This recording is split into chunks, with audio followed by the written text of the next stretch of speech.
আজকে হচ্ছে আমার বরের জন্মদিন, আর আমার বরের জন্মদিনের জন্য স্পেশাল আমি কি মেনু রান্না করেছি চলো তোমাদের সাথে এখন চট করে শেয়ার করে ফেলি। এখানে আমি করেছি হচ্ছে পোলাও, যেটা আমার বরমশাই খেতে খুবই ভালোবাসে। আর এখানে হচ্ছে একটু সাদা ভাত, আর তার সাথে হচ্ছে এখানে ফিশ চপ।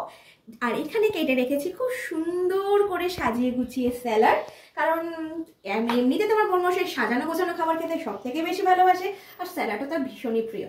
আর এখানে আছে কিন্তু দই কাতলা, যেটাও আমি বানিয়েছি।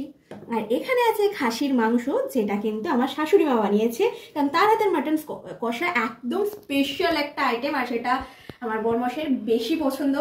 আর তার সাথে আছে কিন্তু এখানে মৃত্যুঞ্জয়ের দই, মৃত্যুঞ্জয়ের থেকে 5 রকমের মিষ্টি, আর আমার বরমশাইয়ের ফেভারিট বাটারস্কচ আইসক্রিম। তো এখানে শেষ। আরও কার সাথে গ্লাসে এক গ্লাস জল, ঠিক আছে। আর এই সমস্তটাই তাকে সাজিয়ে গুছিয়ে দিয়েছি। শোনা যাক তার কেমন লাগলো।